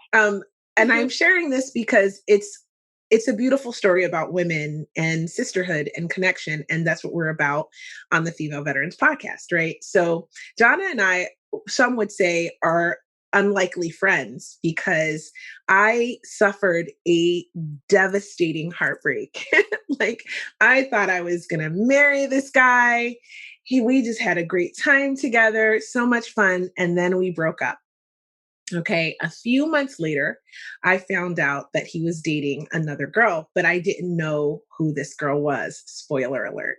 And so I remember going to a friend's house off base and we were having a barbecue, and he looked very nervous. My friend Rich Wheeler, I love him to this day. And he said to me, "Hey, your ex is coming with his new fiance." And I didn't know that he was getting married, and now I was dating someone new and I was over him. Okay, but it still stung a little bit, right? And I was like, man, I didn't even know that he was getting married. And I was just feeling like, what is this is going to be awkward. Maybe I should leave. I don't know. And then I was like, you know what? No, I'm sticking around and I'm just going to put my big girl pants on and I'm going to deal with it. Right. And so in comes my ex with this beautiful new fiance of his. And the minute I saw her face, I was like, I think I'm gonna like her. I just had this feeling like she seems cool. And so we started I talking, actually felt the same way. right? We started talking at this little get together and we hung out, I think, the whole time. I super monopolized her time. And then after that, I would, I knew where she worked and everything, and I would go by and pop in and sort of visit her and force her to talk to me for like 10 minutes. And then I'd leave. And then I'd come back another time and talk to her longer. And then eventually, right? And then eventually we were hanging out all the time whenever I had a chance. And this ex of mine, which was her new husband eventually, was always like, "You're always hanging out with John." I think he was suspect. But the thing is I would tell him, I like her. I don't know what you want me to say. I like her. And actually, she and I ended up, and he and I were really good friends before we dated, as the story usually goes. But she and I actually ended up becoming better friends to this day Yeah. than he and I are. And we're still friends, mind you. But she and I just have always stayed in connection. And over the years after leaving the military, I kept running into her on odd occasion. Uh-huh. So I think we ran into each other a couple times at the VA hospital, Yeah. and like, About that. yeah, That's true. and just kind of Yeah. chatted and talked. That's when I Yeah. found out you had the same similar Yeah. illnesses as me. You Yeah. were there getting seen. So we sort of Connect commiserated, the like, yeah, dots, right? yeah, right? Start putting everything together. So that's my story of It's how making we me sound met. like a venereal disease. No, I'm like, oh my No. God. No, no, no. But if you listen to this show, then you know that I'm a disabled veteran, as is Jonna, and I suffer from Epstein-Barr virus, fibromyalgia, and chronic See? fatigue, and Yeah. everything that goes along with those things. Okay, which Not is a a lot. venereal disease. It is not herpes Right. or venereal disease or anything else. Okay, It's the kissing disease. but It's it was mono. So yes, somehow, I don't know. yeah. We just have one common denominator with it. Yeah.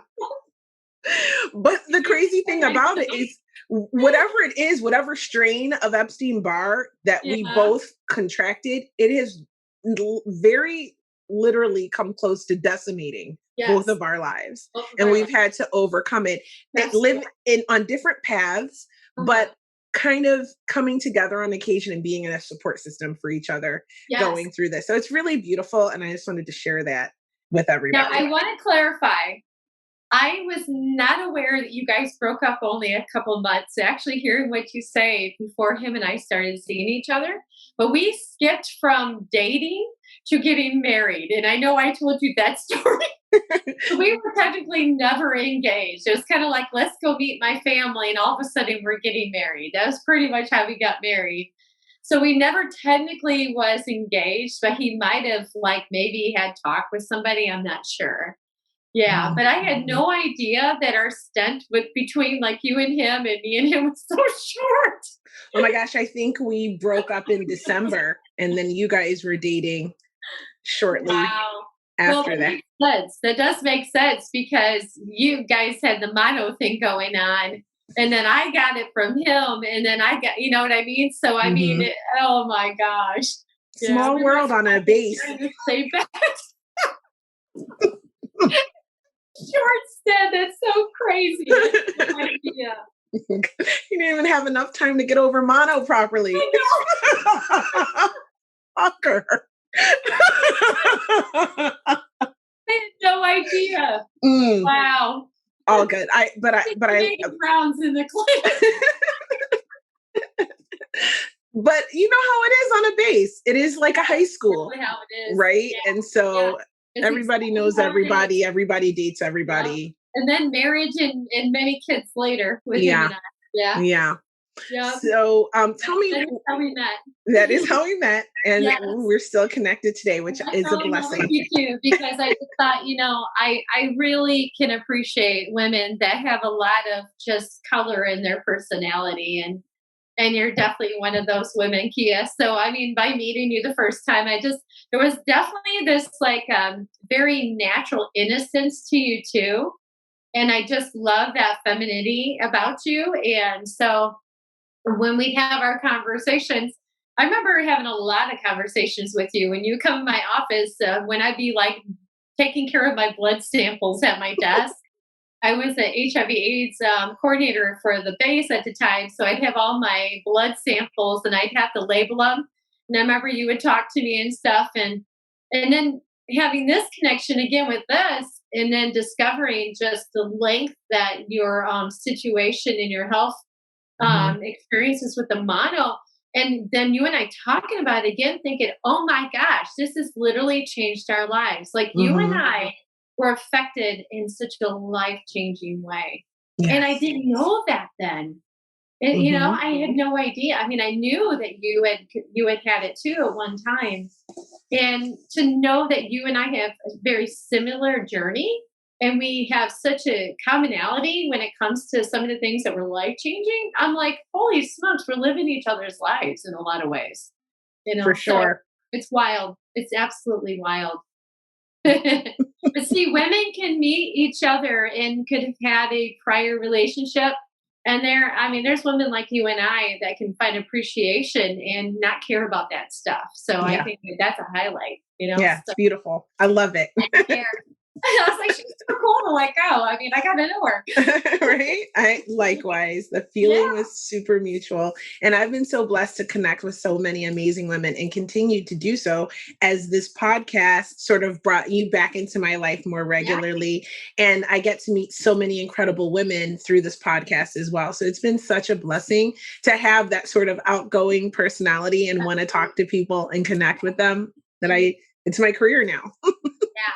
And I think too, like when I first found out what you're doing, I think that my leaving the service was a little bittersweet. And then, like as you and I were talking, I was answering some questions about some of the traumas, I guess you would call them traumas in the military.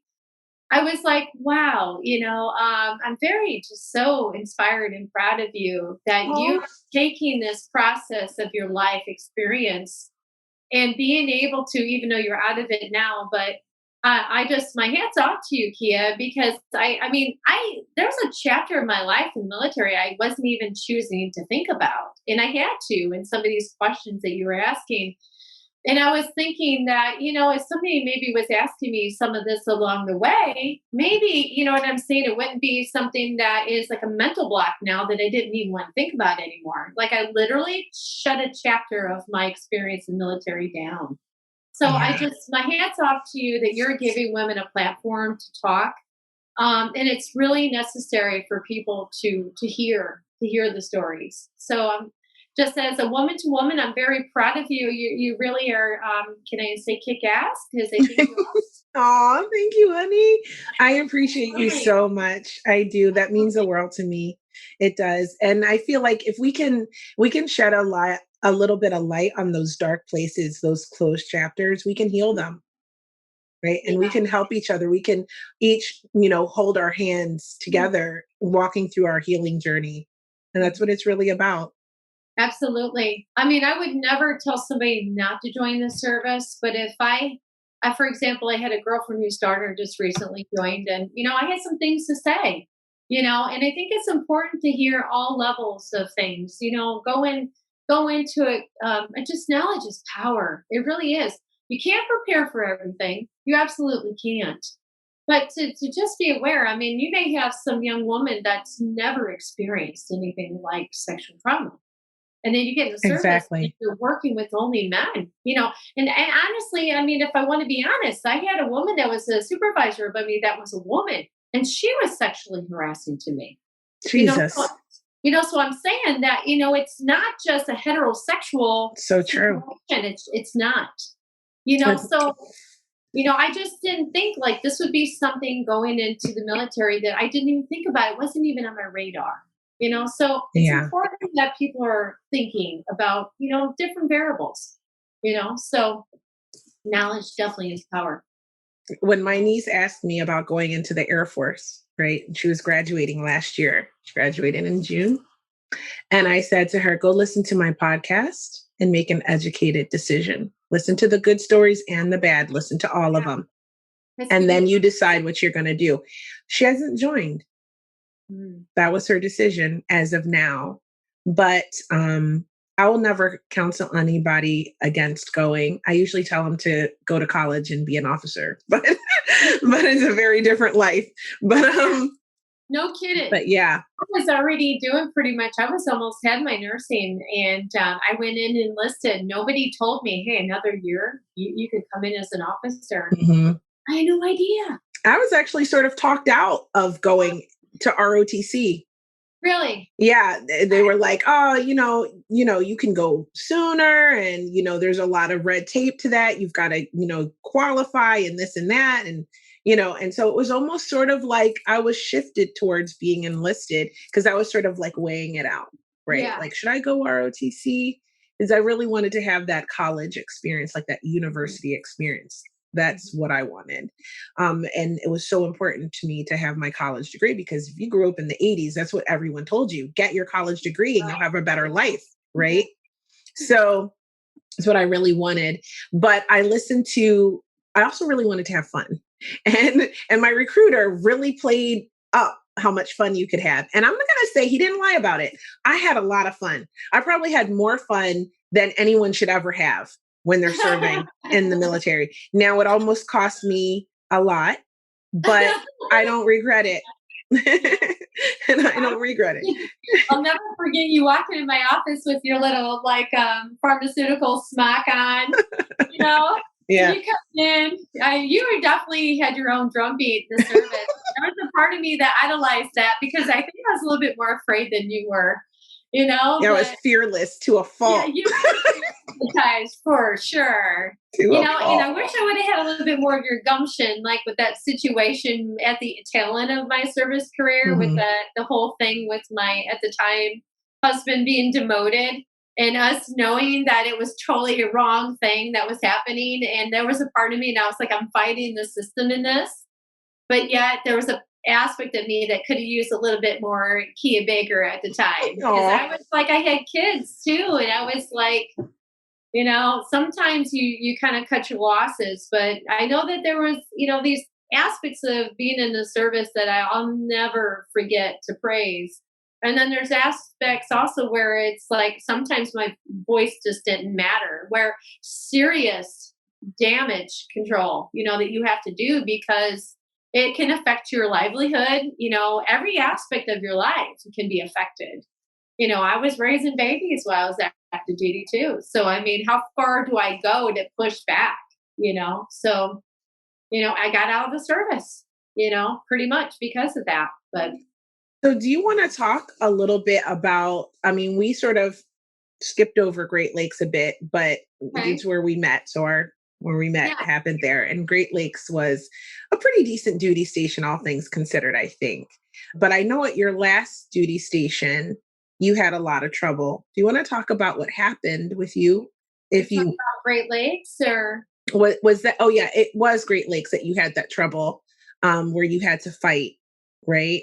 uh, And sexual harassment, or are you talking about the whole thing the with whole situation with the demotion and how you had to fight and all um, of that. well, I mean, actually, to explain the talent of it with my ex-husband and I, and him being a GS worker, and how like things that had happened that just felt so horrifically unfair. I almost would have to tie in my mindset and how I handled that based on something that happened at the previous duty station. Okay, let's talk about it. At my last duty station, I was an EMT, and the person that I was referencing, we worked together as EMTs, and so our duty assignments were you had like same birthing areas, and so we wore coveralls, and we'd have to change and everything, but we had like bunk beds that we slept in. Well, long story short, it got to the point where, on a regular, consistent basis, he would be talking to me about how his wife would not have sex with him anymore. And I have always been a person that, people can talk to. Yeah. So just like you said, like the predator kind of is aware of the game plan, if that makes sense. So the conversations late at night, waiting for our we call our red phone that would call when somebody needed an ambulance, waiting for the phone to ring. You do get personal with people, and he would start talking to me about his marriage. And so I always felt like at the beginning end of that was that he needed somebody to just vent to. And I would give him very constructive advice. And as a woman, say, well, maybe try this and all that things. But what I wasn't aware of is that I was being prepped. I was being prepped to eventually him making sexual advances to me. And, people will say, well, you're active duty, shouldn't you be talking about sex and stuff like that? But you got to understand, like, you work a lot of hours with the same people. And if you're up all night waiting for a phone to ring, what else is there to do? You start talking about things, or you're watching a couple of videos. We had the same VCR tapes back then we watched a million times on your duty, So I was being primed for that. And it got to the point where he was exposing himself to me. And then I was like going home and telling my husband, like, can you tell as a man if like all your private stuff is hanging out? It got to that point where he would walk like past my birthing area, and he would wear these little GI Joe shorts, and his whole basically, male parts would be Oh hanging my out. God. And I would go home and I tried to pretend I didn't see it. And in my mind, I'd be like, does he know it? You just you question things. So I would go home and my husband would say, Jonna, yes. If a man's, he'd say, if a man's junk's hanging out, they know it. I'd be like, okay. So then I would try to avoid walking past. So I was already, like you said, like you kind of like learn how to, you're already mentally trying to figure out like a different way of approaching it. So I'm like, instead of just being present at work as an EMT, I'm already 100 steps ahead trying to think, how do I avoid going past that? How do I avoid this? How do I not get on this topic? How do I avoid that? Because I didn't want anything to start lining up towards that. And then it got to the point where he asked me to touch him. And this was after me asking to get off of that month schedule, get away from working with him. People telling me, John, he's an amazing, petty class, second class petty officer. I don't understand. I've never seen him act like that. That kind of stuff. So I wrote up I came home from work one day after he had asked me again if I would touch him. And I'm, a professional at work. And now I'm starting to feel like, who does he think I am? I mean, I'm starting to feel like, what am I projecting? That's making you even talk to me like that? And that's the weird psychology dynamic behind the person who is the one that's being preyed upon. Like you start thinking, what is it about me that's making you act that way towards me? You know? Yeah. And so I went home and I told my husband, and I was bawling my eyes out, and I'm saying, I love being an EMT. I love being an EMT. I love my job. I had to work to get into the emergency room. What am I going to do with this situation? I've asked for help. It's not helping. He's like, write a formal letter. He goes, go back when the next shift starts and tell you first class petty officer. So I did. So I sat down and I spent the entire day not going to sleep, writing up this step by step. And I was honest to the T. Everything that I could say, that I said, this is what I said in response, everything. And I took it to my chain of command and I sent it through. What happened was they gave him my report. What? Yes, they gave him my report because he was really close with our command master chief at the time. And he got my report and he got to take it and write out exactly what he didn't like. So basically, when I read his report, the first thing out of my mouth was, did he get to read my report? Because I could tell it was like everything that I said, he would change it and tweak it and just kind of fine tune the words. Wow. And in that moment, I knew that I was basically working with a bunch of wolves. I knew at that moment, I was like, nothing I say is going to make a difference. Nothing I say. And I literally left Honolulu, Hawaii quicker than I should have because I asked for immediate transfer. Like I left the island faster. I couldn't get away from that situation fast enough. And I loved working there. But that was like my breaking point. When your chain of command will do that, and the people that are above you who signs your chits, so let's say you want a weekend off, they sign your chits. They're the ones that can write you up. When they literally take what you wrote from your heart and say, this is what's happening to me on a regular basis, and then they give that to your perpetrator, and they get to Yes. fine tune everything they want so they look favorable, or it kept saying, oh, she laughed when I said this. Oh, it was a misunderstanding. I mean, I read it and I just felt so degraded and insulting. And I just had no choice. I said, I got to leave this island. I have to get out of here. I have to get out of here. So I left knowing that I had a wounding in the way that the military took care of me. And then when I got to Great Lakes, I had that wounding still. And so that's why I was sharing that. Um, my ex-husband, him and I were stationed at Great Lakes, the one that you were seeing too. He got out of the service and he was a civil service employee and he still worked in the same department that he worked when he was active duty. And I was presented by one of our, I think he was a lieutenant commander at the time, and he asked me to write an SOP for that department, which required me to write down our passcodes for our computers. And I being, petty officer E4, trying to talk to an officer and saying, we go through IT training that we're not supposed to give our passwords away. We're not supposed to.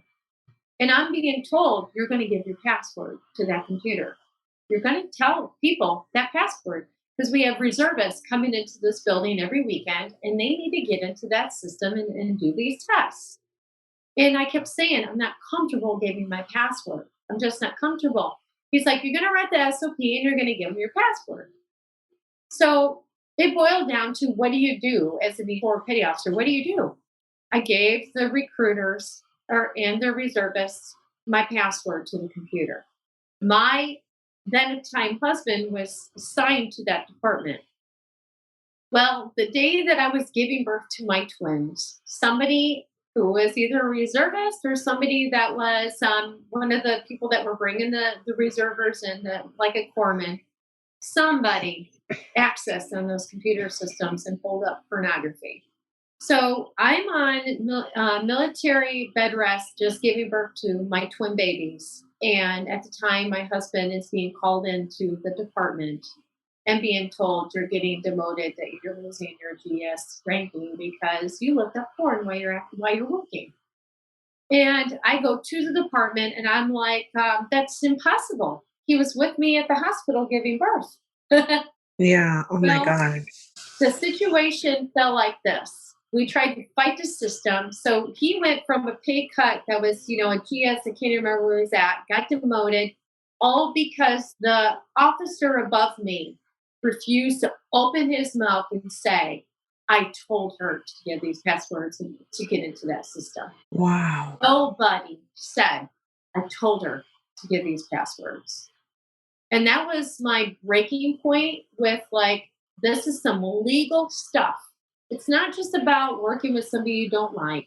It's not about having somebody above you that you don't really get along with. This is legal stuff. This is scary stuff. Like they're literally saying my husband, who wasn't even on the base at the time, was looking up material that is against the policies and regulations with the base. And I was like, if this can happen to us, this is scary. And It's I true. know you had experiences kind of like, Yeah. similar with legal.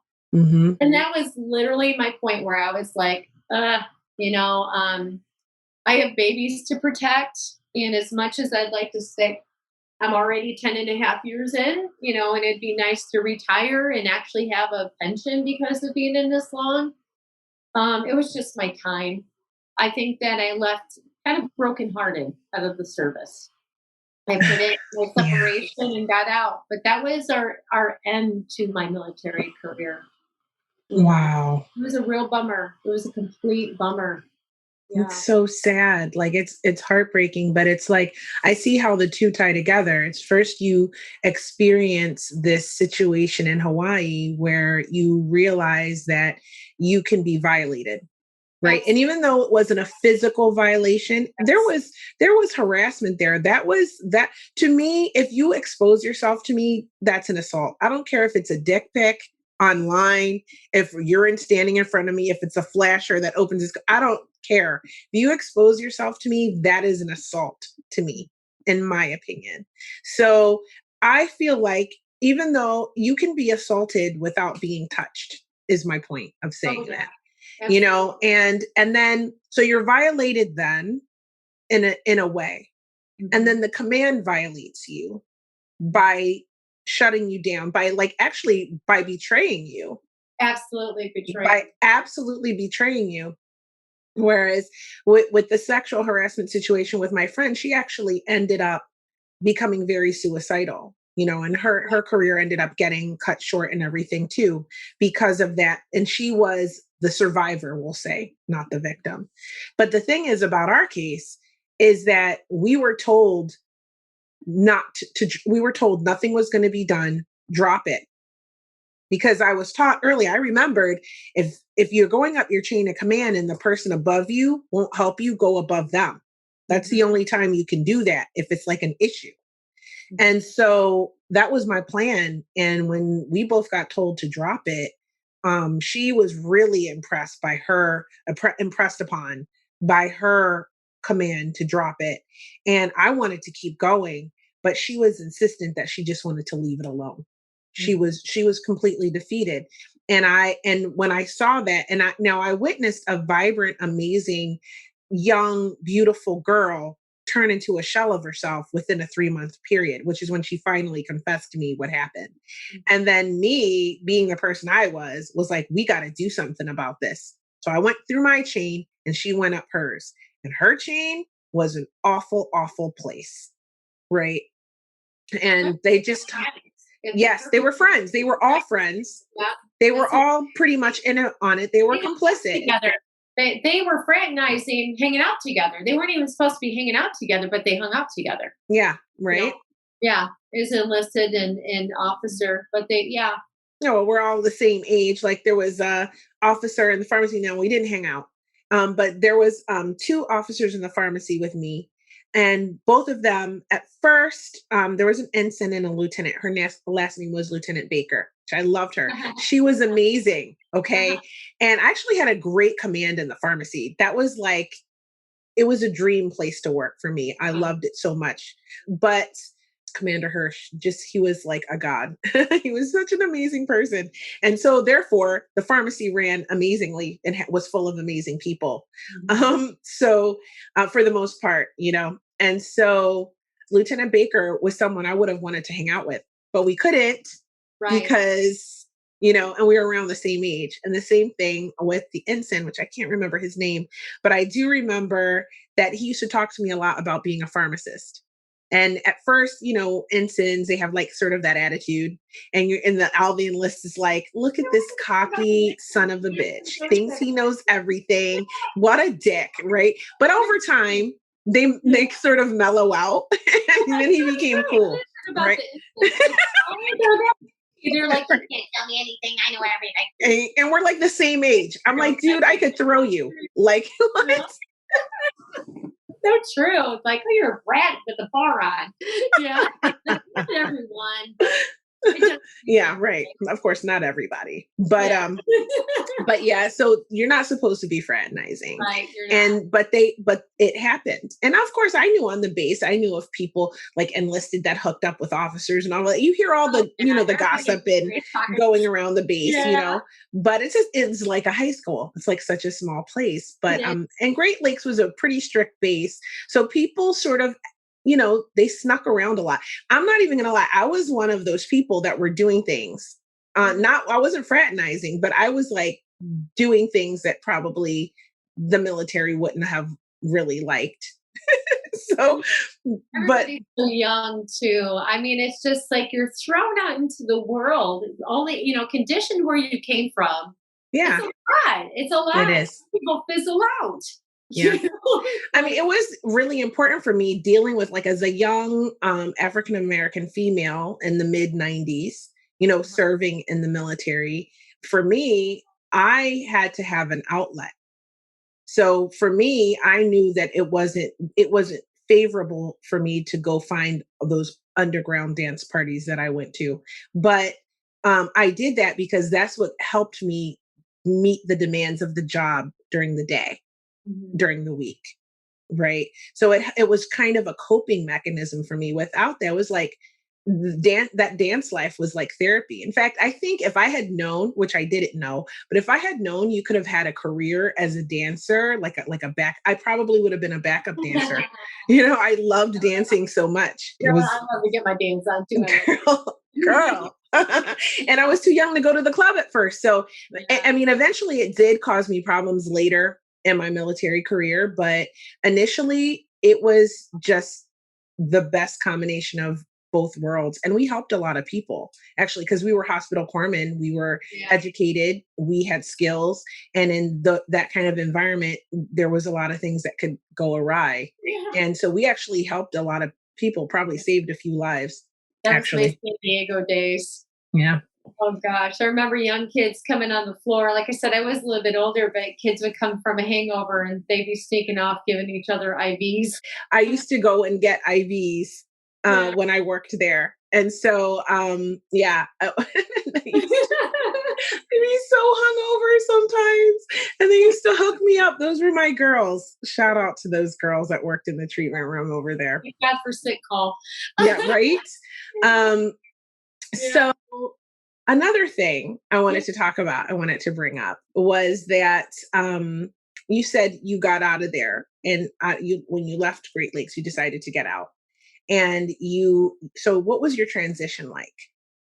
Well, being like my parents, I mean, people that knew me. Now, I mean, my husband at the time, I knew that he was not going to be a lifer by any means. I mean, I knew he was ready to get out.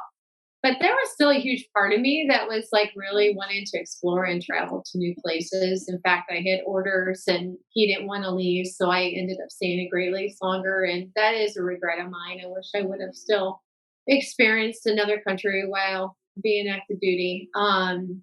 I just think it was a combination of, just giving birth.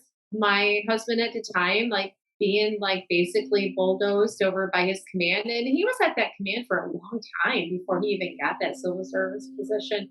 But the officer that was above the whole situation, the one that told me to release the passwords to the systems, he didn't like him personally. He just didn't. And I think that that played a huge part in making sure. And I mean, at the short end of it, he got to keep that job, and he still got to do himself and be his own person there. And I know it burned this particular individual who was an officer that was in charge of all that at the time, because I know he didn't want him keeping that position. But it's still, I mean, we just, bringing in a couple more lives into the world, we could have used that extra income. So I got out. I was going through the transition of going out. So the kids were born in June. I got out in November. And I still just felt kind of bitter. Like the last few months of my time there on the command, I was feeling pretty bitter. Like it got to the point I didn't even want to go to work. I didn't want to show up at the clinic and see the same faces that didn't fight for us. And I knew it wasn't even really so much like projected towards me. I think a lot of it was more projected towards my husband at the time, and at the same time I would talk to people and they would say, "Yeah, that was really dirty. What happened to you guys?" And I'm like, "But what's the recourse in this? What do we do? Do we just suck it up and deal with it?" And that's what we had to do.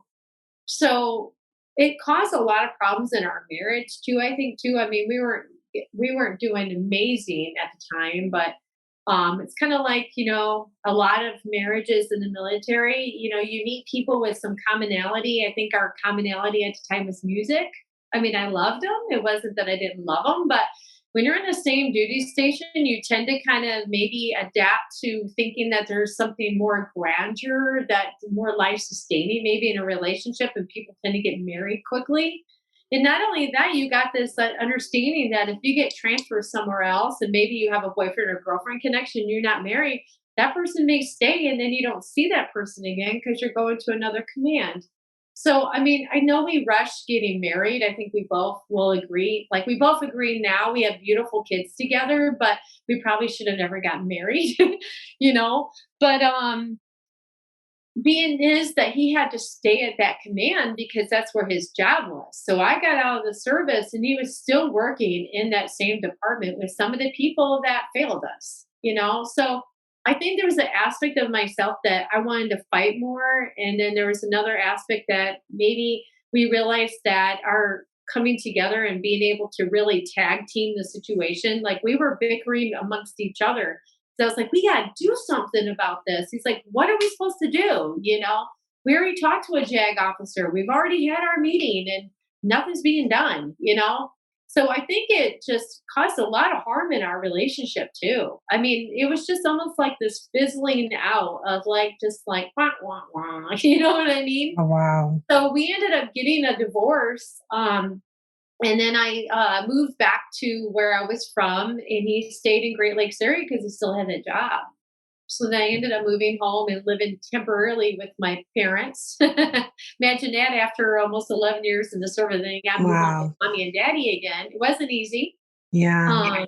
And then I ended up getting my own home right shortly after that. But I look back and reflect on the service with a lot of high regards. But then there's, that area of Great Lakes, like even talking about it, I can feel like I get tense about it because it was a really bad deal. Should have never have happened to us. And the fact that we were young at the time as a couple with little kids, like it makes you think, like looking back at it, where was anybody fighting for us as people? Where were people fighting for us as a married couple? Where were people fighting for us as this young little couple with kids? And it didn't happen. And I know my story probably is not that unique, Right. but when you sign your name to something saying that I'm going to honor this and it doesn't honor back, it does leave you sometimes bittersweet. Absolutely. Yeah. Absolutely. I mean, I definitely understand the story of the officer not liking him because he ran with my crew, right? And we were not liked. And many of us were targeted. So Yeah. when I say my time in the military was amazing until the day that it wasn't, that's a lot of that. I mean, some of the things that I witnessed about people being targeted by superiors and then just some of them ended up in the brig.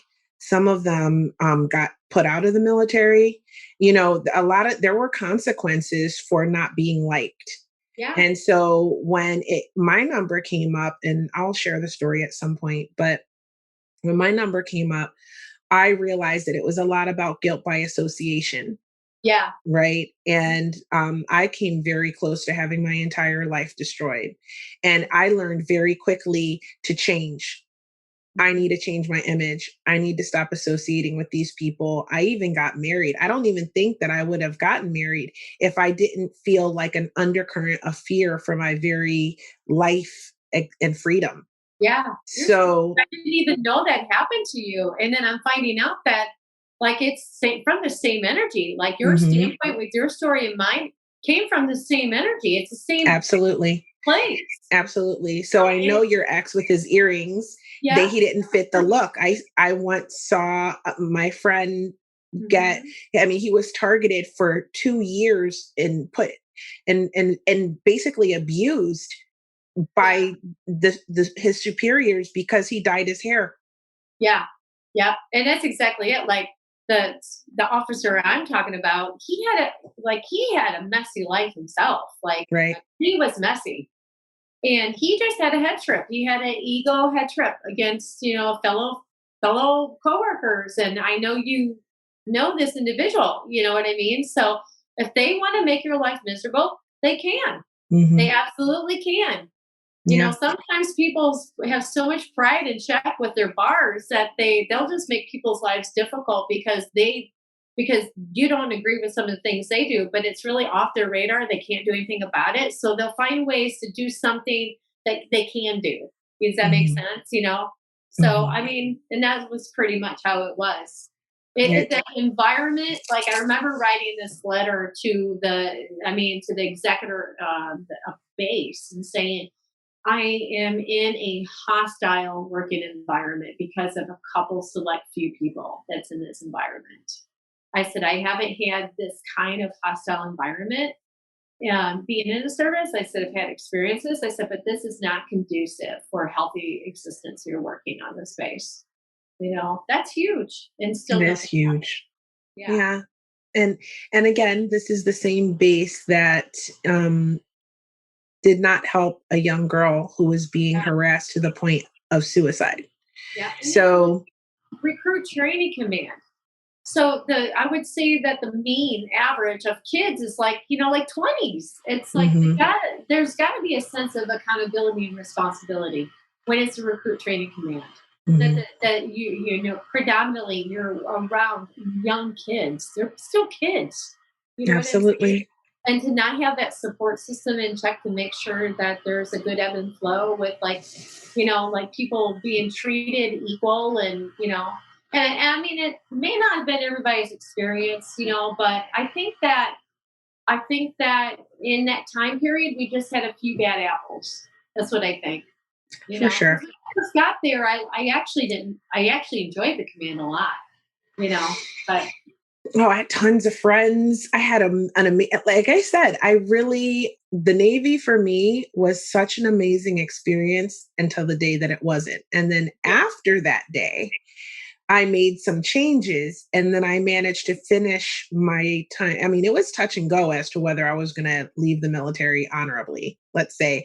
But the day that I was leaving and I knew that I had that honorable discharge, it was like, I even explained the feeling of joy and excitement. It was like graduating college or I don't know, your wedding day. I don't know. It was just like such a happy day, my last day. the whole story. But just for you, it's like it was literally by association that you had a friendship with somebody that was involved in stuff that went against protocol pretty much. You know what I'm saying? Exactly. And then you don't even get a chance to view your point. I mean, it can be very scary. I mean, it can be very scary. There was this guy that I was stationed with at a different command, and his hair was longer. And my gosh, they made that guy, and his hair was not over regulations, and they made this poor kid's life terrible because they didn't like the way his hair looked, and finally ended up shaving his hair off. But Mhm. it's bullying. But you're active duty and you're being bullied. Yes, it is. It is. It was just one of those situations where I always say that I don't know anyone in the military who has not at least witnessed, you may not have experienced it, but you heard about it or you maybe saw it for yourself, Right. some type of bullying, some type of sexual harassment, racism, homophobia, or rape. Yeah. So, I mean, that's just very real. It's a very real part of the job, unfortunately. I think that big military is trying to make that change, but it's slow to trickle down from the top to the bottom. Even now, from the interviews that I do with girls who just got out, Mm-hmm. so yeah, Yeah. I think the key element to take away with this is that when you are in a position of authority, I really think that the military, and they may do it now, I don't know, but when it comes to officer training, I think there really needs to be a large chapter in there with being, I think you hear my doggy, being taking the role as a leader and what that means, because that's really how the department, you have one leader that's not doing their job in authority as they should, and it's a trickle down effect, and it harms everybody. So I think that's always pretty much where it started. In the leadership position. So absolutely. yeah, Absolutely. And then, of course, morale is the most important thing in absolutely. any branch. Yeah, like So, you said, working in pharmacy, you had mhm, somebody of authority that made people feel like, I'm glad you showed up today. And mhm, you just do your job so much more effectively when you know that you're supported by your chain of command, and that you're needed, and you're wanted there, and you're supported. And I had that too. I absolutely had that too. But I still don't regret that I did my time in the service. I would never say that I would want to take it back by any means. I learned so much. oh, me either. And I'm still friends with most of the people, many of the people that I served with, even if it's via social media, and we chat every now and again. And it's such a special relationship because no one knows unless they went through it. And especially if they were at your command, Yeah. right? Yeah. So it's just it's like high school, right? um, It ties and it up that way, yeah. yeah. And so I think even closer though, I think even closer of a bond than high school, actually. And I will also say that, I understand a lot of what it is like to have that target and to be targeted. I mean, even in the pharmacy, I was, even for as great of as a command that it was eventually, when I traded with a girl who worked there. She wanted out, I wanted in. We traded, and I got into the pharmacy. I went in there with a cloud over my head. I went in there and I had to prove myself because they had preconceived notions about me from rumors, Mhm. right? So I had to overcome this huge hurdle of like this really, I wasn't wanted there. And it was clear. It was clear for the first 6 months that every day, it was like every day I would just like take a deep breath before I walked into that pharmacy because I knew the energy and how I was treated was that they wanted the old girl back. They were sad to see her go. They didn't like what was coming in. And it was an obstacle for me to win everybody over except Commander Hirsch. But I did it. I did it. And then eventually they got to know me for me, and everybody loved me. And I did my job and I was damn good at it. I loved that job to this day. It was my favorite work environment, and I absolutely love those people, especially my superiors like Melinda Scruggs. She was my first class petty officer, and she was amazing. They were lucky to have her wherever she is now. They're lucky to have her. Right, like she was amazing, and everybody up my chain of command at first was really amazing. And then I got like a weird senior chief that gave me the creeps. And there was a whole situation, another story I'll share for another day with the senior chief. But I was on my way out. So I didn't have much time with that scenario. And then I was out of the military. So but definitely we all have our stories, right? Yeah, yeah. Funny too, like even this whole podcast, it's like I mean, there's so many more encounters with the sexual harassment stuff that I could share. But it's like until like you had me answer those questionnaires, it's like I had a mental framework that was very dutiful and respectful and responsible to speaking how I spoke about the military. Hmm. And there's an aspect of me that even sharing some of that, it's like it's funny how I feel conflicted, like I'm being disrespectful. And Wow. I wonder if, I wonder if other women have felt that way too. I'm sure they have because of the way that I was brought up, about the service. Like even to say something vocally out loud, that's why I even said like, what, I would never trade it. It's like almost like I feel like bad saying something like that because of being raised by people that were in the service. Does that Right. make sense? Hmm. But it's the truth. It is the truth. And I think that I learned where my strengths were in many aspects too in those experiences also. So and also pushed me to changing my form about how I seen about being a caregiver and as far as serving, like from going from a nurse to wanting to be a life coach. So I mean the contrast is necessary to know where I'm going. So if that makes sense. It So absolutely does. And it actually brings me to my next question because okay. you mentioned about being a life coach, Yes. and I want to talk about that. Okay. So, what made you decide to be a life coach? Um, there's my let's see. Well, when I was working as a nurse, I I love taking care of people. I've always been more of a caretaker. I do appreciate assisting people with their situations where if I can offer some input or some structured advice that if they can leave my presence feeling more empowered and more uplifted.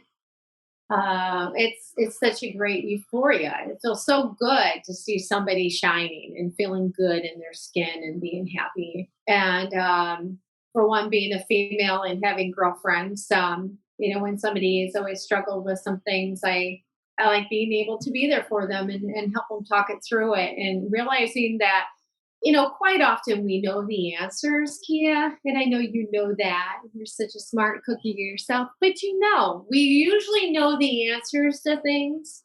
And sometimes we just need somebody to just say, hey, you do have this, you do know what you need to do. Now, you may be stalling right now, or you may be waiting for this condition to work its way out, or this situation to fall off the plate to actually press through that paradigm or that experience that you're having. And as a coach, you're basically just helping somebody see through the layers and saying, "Hey, but you know what's on the other side." And we sometimes have to wrestle with understanding that we have to make a choice. We have to make a choice like, are we going to like allow ourselves to be here for so long or not? And a coach can kind of help you say, like, okay, time is now. Time is now to just get through it because this is our precious life that we have. This is our opportunity. I look at existing in this timeline. I say it that way because I do believe in reincarnation. But I believe that in this timeline, it's a duty to ourselves to make it be as vibrant and enjoyable as possible. And there's a lot of crap that people go through as a human being. And it's really a disservice to ourselves to not allow ourselves to get back to enjoying life again. And as a coach, you'll hear the stories, but then as the story is being told, you can actually help somebody understand, even though they may not realize they can, that they could say, "This is my story. That's a part of the story." And from that part of the story, this is why I know that more than ever, this is what needs to happen. And I won't allow that to happen again. And know that you can rewrite it and rewrite it and rewrite it and rewrite it. And it gives people a lot of freedom to know that you literally have the reins in your life. And it's tweaking the mindset and some of these experiences and looking at them from a new lens and a new perspective.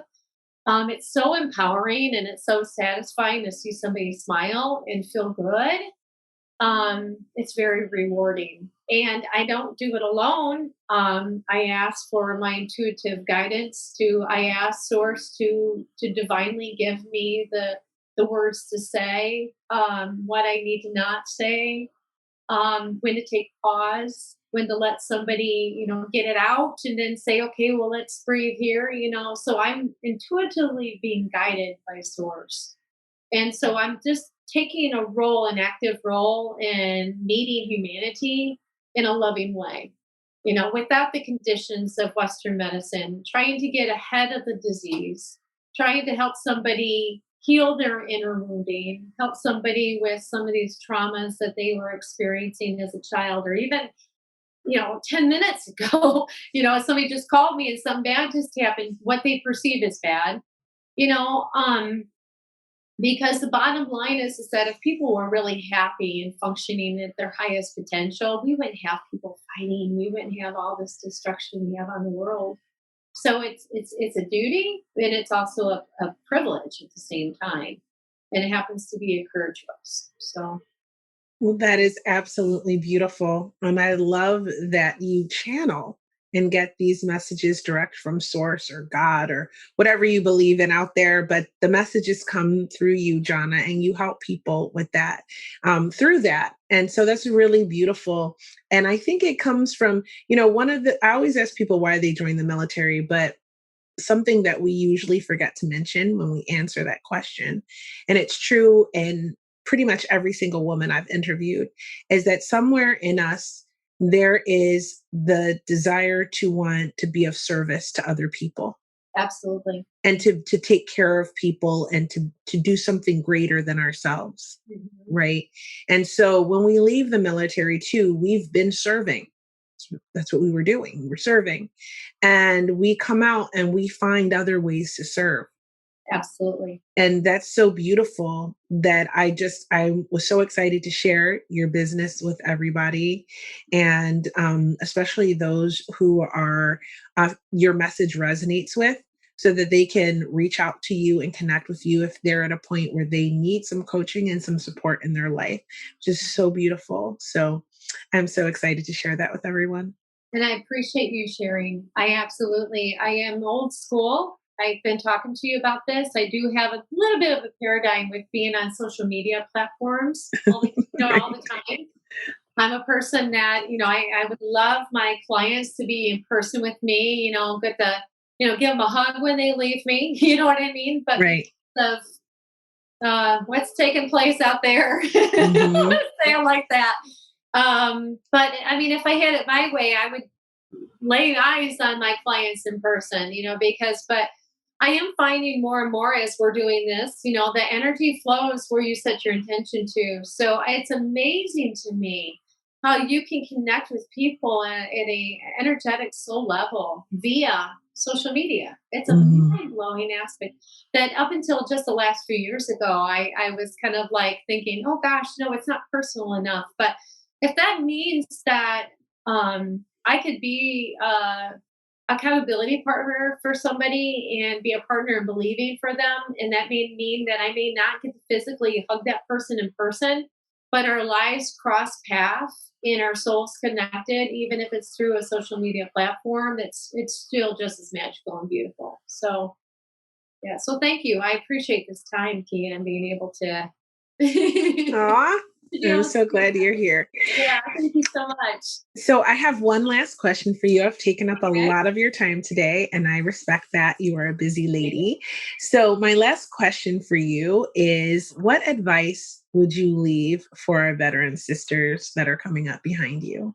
What advice would I leave for veteran sisters coming up behind me? Hmm.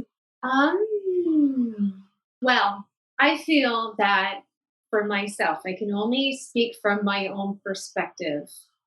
But I feel that my perspective, if I'm looking back at my younger Johnna when she was 19 joining the service, um, I think like a lot of young men and women, I think we tend to run away from what's familiar because it doesn't always feel good. I did have a lot of domestic situations growing up in my household when I was a girl growing up in my family. I mean, there was a lot of love, but there was also a lot of chaos and arguments and scary times and volatile times. And I just knew that there was something that I was striving for that was different. And I was thirsty.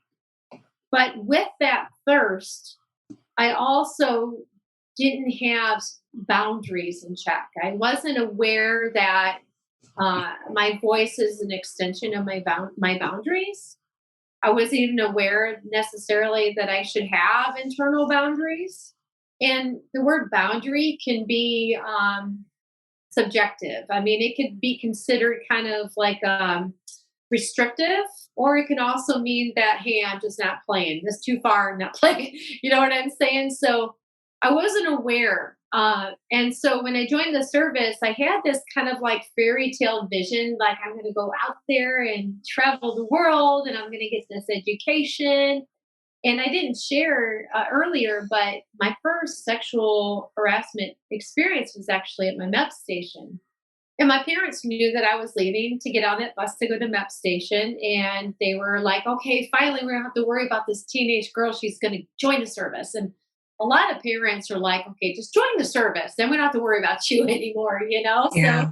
I was one of those kids because I was on my own pretty early. And I was always a good girl, wasn't that? It's just that I was wanting to embrace life more aggressively, so I had to feel things out. I didn't always take the easy way.